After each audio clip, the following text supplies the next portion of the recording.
On the ground in New Hampshire, Ted Cruz reveling in taunting Trump. Donald Trump is very rattled right now. He told the entire world he was going to win Iowa, and then he didn't win.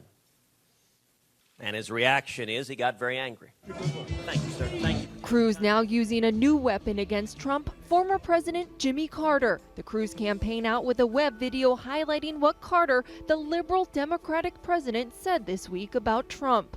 If I had a choice between Cruz and Trump, I think I would choose Trump. The reason is that Trump has proven already that he's completely malleable. Cruz wearing it as a badge of honor. That is real. Jimmy Carter yesterday, he said, between Donald Trump and Ted Cruz, I would support Donald Trump. And he explained why. Carter said, because Trump is malleable. He doesn't have any core beliefs. So he'll work with us and do what we want. But Cruz, that guy believes this stuff.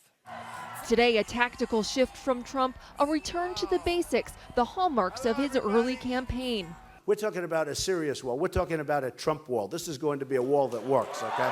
Believe me. And noticeably absent, little boasting about polls and no attacks on Ted Cruz, Trump blasting all politicians instead. Look, I'd like to use really foul language. I won't do it. I was going to say they're full of shit. The unconventional campaigner going traditional after his Iowa loss.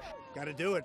It's called crunch time, right? Not only holding a big rally, but the campaign beefing up his schedule today with 4 classic retail-style stops, meeting with local business leaders, attending a shift change at a police department, and holding town halls.